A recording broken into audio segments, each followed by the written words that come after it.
Voilà, chers frères et sœurs, nous sommes à l'entrée de cette belle église Notre-Dame-du-Lac consacrée à Notre-Dame de l'Assomption, qui est, vous savez, la patronne de la France. Et en ce 31 août, nous avons, avec tout le secteur paroissial, lancé une grande neuvaine pour la France qui en a tant et tant besoin, sous le vocable justement de Notre-Dame de l'Assomption, patronne de la France. Les temps sont difficiles et nous avons tellement besoin de demander à Dieu qu'il protège notre pays, la France. Le pape Léon XIV a rappelé qu'en France, une fausse laïcité empêchait aussi les chrétiens, les catholiques français de pouvoir vivre vraiment, et spécialement ceux qui nous gouvernaient, d'être cohérents avec leur foi.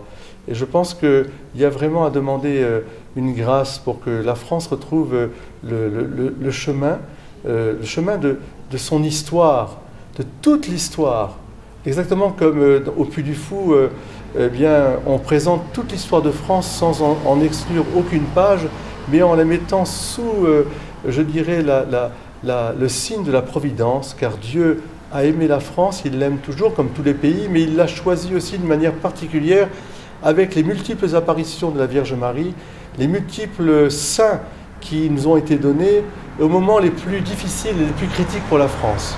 Alors nous avons lancé donc une neuvaine pour la France aujourd'hui jusqu'au 8 septembre, fête de la Nativité. Vous pourrez trouver cette prière qui est inspirée de la prière de l'île Bouchard, où la Vierge Marie était apparue en 1947, au moment où la grève générale menaçait notre pays et l'international communisme aussi menaçait la France. Et le 8 décembre, eh bien, la Vierge Marie a fait le miracle que nous savons, c'est-à-dire que la grève n'a pas eu lieu. Nous demandons vraiment que pour notre pays, cette stabilité, mais comme le disait Jean-Paul II, France, fille aînée de l'Église, es-tu fidèle aux promesses de ton baptême? Je te le demande. Eh bien, nous aussi, nous sommes là pour rappeler cette histoire de France millénaire, de ce baptême qui a coulé sur notre hexagone. France, pays de tant de saints. France aussi universelle, avec cet accueil et cette tradition aussi d'une pensée qui ouvre vraiment l'horizon. Nous sommes fiers et heureux de cette histoire de France, nous voulons aussi la promouvoir, et nous savons que beaucoup de jeunes qui frappent à notre porte, à la porte de l'Église, ils frappent d'une manière particulière par rapport à cette histoire de France, dont ils sentent plus ou moins qu'ils sont les héritiers, ils sont enracinés dans la terre de nos pères.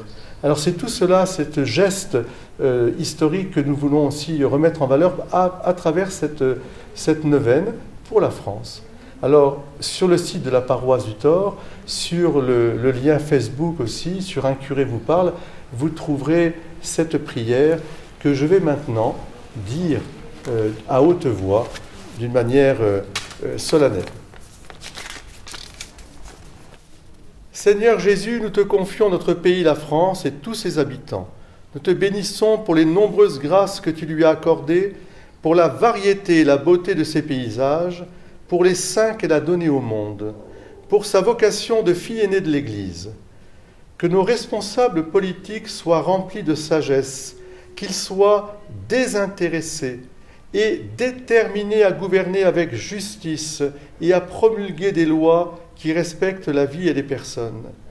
Qu'ils reconnaissent les racines chrétiennes de la France. Marie, toi qui as visité notre pays à tant de reprises, toi qui as demandé à l'île Bouchard aux petits-enfants de prier pour la France qui était en grand danger, aide-nous à aimer notre pays, à prier pour lui et à y répandre l'évangile de ton divin Fils. Apprends-nous à rester fidèles aux promesses de notre baptême.